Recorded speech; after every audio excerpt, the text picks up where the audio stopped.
We got some Detroit Lions news for you folks today, and in this video, we're breaking it all down. The Lions signed a draft pick. We'll talk about that, what it means. Former Detroit Lion tight end Eric Ebron talks about his time in Detroit and regrets some stuff. We'll go over that article, give my thoughts on it. Lions drafted to make the playoffs. We'll talk about that. This was written there on ESPN. Jameson Williams handing money out to the locals. We're getting it all down in this bad boy. But before we get into today's video, if you've not hit that like button, hit it right now. Why? Because it does help the channel out, and it pushes the video out there for this YouTube algorithm, and it makes it a little bit easier. Without further ado, let's get this thing going.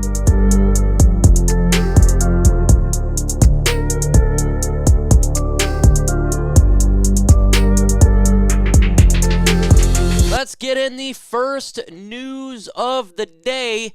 The Detroit Lions signed fifth-round draft pick Colby Sorsdal to a contract.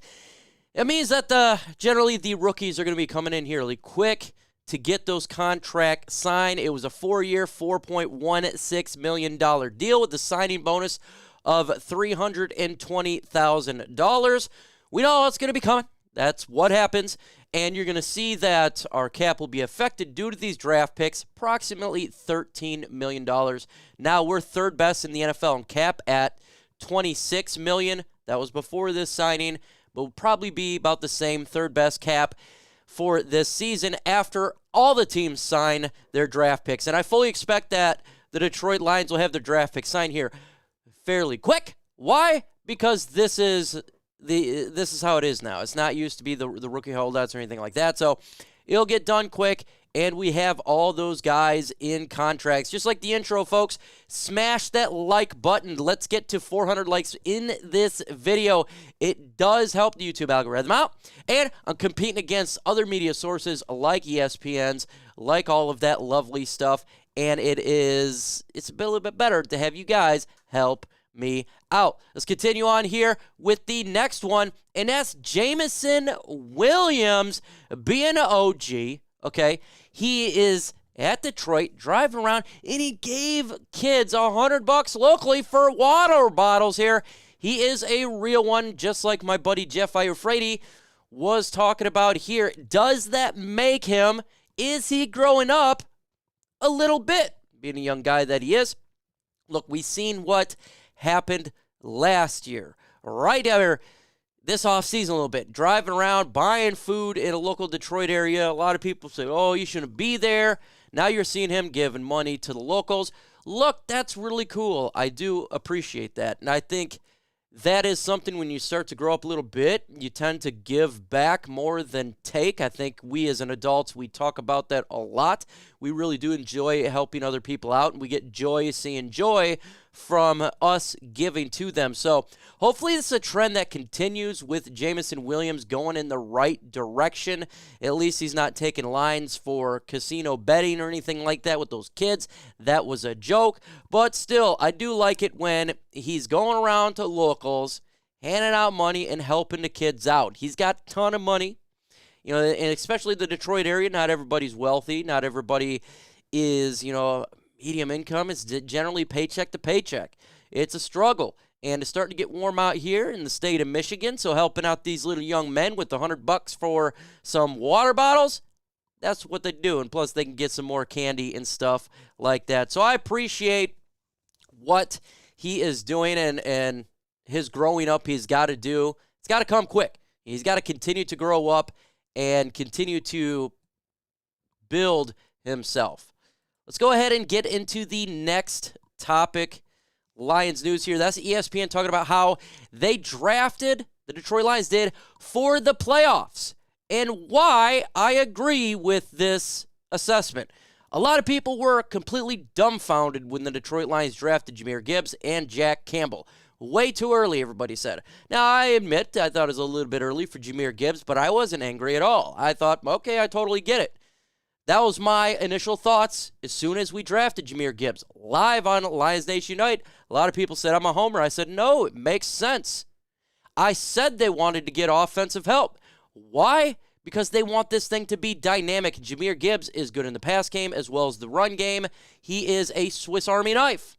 And if you're trying to make the playoffs, you need to have some ammunition at offense that's going to be a playmaker making playmaking ability plays, big-time plays, not just pieces, okay, to the offensive, defensive line, but they want to get some playmakers offensively and defensively. And Jahmyr Gibbs on the board for them was their number one playmaker for this football team.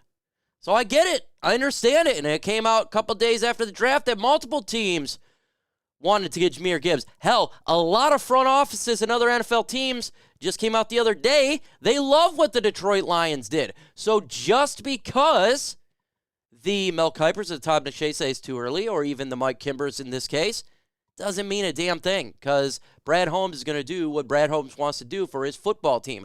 Also, drafting Jack Campbell at 18.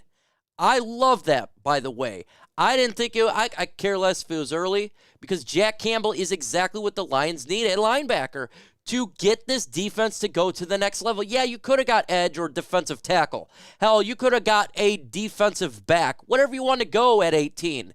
But you had a major hole, and they believe Jack Campbell is the best linebacker in the draft, and it's going to help stop the run and help against defending passes in the middle of the defense, in which we all, such as myself, have been complaining for years and years and years. So if you're trying to make the playoffs, you need to plug that damn hole, and that's what he's going to do in this case. So yes, ESPN is correct. They're doing it to make the playoffs. 110%. So I'm going to ask you this question here. After the draft is settled down, I know a lot of people was upset about it right after it happened, but now do you approve of the Detroit Lions draft? Why for yes and for no? Let me know in the comments below. And then continue on, the Sam Laporta. To me, they wanted to get another offensive weapon. Now, I was not the big fan of this, but it does help out the offense, and it gives Jared Goff another weapon. Brian Branch, yes, that was a great pick. Is that for playoffs? It could have just been BPA. That was BPA for me, but hell yeah.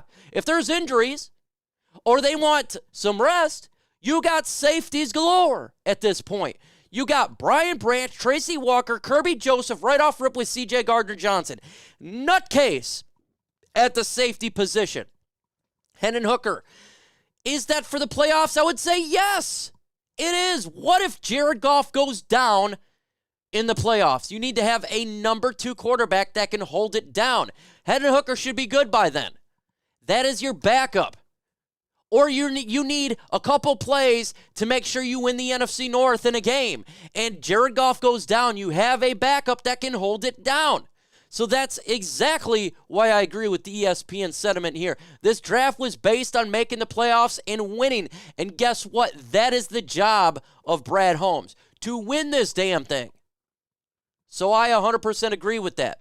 Next article here we're going to talk about, it's Eric Ebron, former Detroit Lions boss, talking about how he wish he would have done things different here. This is from Pride of Detroit. It says, you get drafted to Detroit and it's tough. It's tough, especially when you're young and a little immature like I was. I only played 2 years of high school football, 3 years of college football. Here I am, professional athlete, and I'm kind of young in the game, and I wasn't ready for Detroit. Detroit wasn't ready for me. Continues on, you don't know that. You understand what's like 20-year-old getting drafted. He felt, and being the gravity of a top 10 draft pick was killing him. Killing me. Continue on here. I'm already looking like option 4, because when you look at that point, you had Calvin Johnson, Golden Tate, Reggie Bush, Brandon Pettigrew, and then you get him here. And now this is the part where I disagree with him. He says, I'm already the number 4 option. Like, I went to Carolina being that dog option 4 because Megatron going to be 10, 15, 20 targets. Golden Tate went 99 catches that year. Like, damn, when do I get mine? And he continues on. Your mentality already messed me up. I'm already young. The fact that I'm not playing, I'm not thinking about football and elsewhere. You gave 20-year-old all this money and told him we're just going to sit down and play. I'm like, learn how. Feel like I'm redshirted. There's 2 parts of this that I'm going to agree with, the first and the second part. First off, I appreciate him coming out and saying, look, the gravity being a top 10 pick was too hard. We hear that quite a bit, by the way. Some people don't have the mentality of being a high draft pick or the mentality to take on what is required to be a top 10. That's why when I talk about bust, generally it's because their mental is not there. And clearly it wasn't. Clearly, it wasn't. Now, what I don't like is him talking about, well, it's the number 4 option. When do I get mine? Well, guess what? That's the NFL. There is a lot of good players on each NFL team, and you should enjoy and embrace the fact that you had Calvin Johnson out there, and Golden Tate, and Reggie Bush. Why the hell were you catching footballs? Stafford threw your way, so you're upset that you basically being redshirted? Well, guess what? Sometimes that happens. Look at the teams like the Kansas City Chiefs or the teams that are always at the end of the draft. A lot of these rookies, they end up not playing that much. Why? Because you're going to a good team. Good teams have good players. So I think that's a little bit selfish right there. He wishes he could do it over again. He can't do that. But that's what happens when you're young. And we talk about this on my channel all the time. You're giving 20-year-olds, 21-year-olds millions of dollars. What do you expect? When I was 20, 21, I was doing foolish stuff. Probably a lot worse than Eric Ebron. So when you get a player, you draft a player, you got to make sure that their head's in the right spot. Or you're going to end up like Johnny 8-Ball. And you don't want to have that happen. But I do appreciate him coming out and saying that, and again, for him when being drafted, that wasn't his fault at all. That is our former regime's fault. That's whose fault it was, our former regime's fault. The inability to actually get a quality player with that selection and continue to draft players who do not live up to their draft status. So thankfully we have a GM now that doesn't make that mistake, so I'm not too worried about personally anymore because we got a good GM for our beloved Detroit Lions. But folks, we're going to be dropping videos every single day. Tomorrow, OPP, I think I'm going to make it from 7 to 8 p.m. just because of the schedule release. So get ready for that. And we got videos on Friday, Saturday, everything Detroit Lions, even during this lull period. With that said, folks, adios.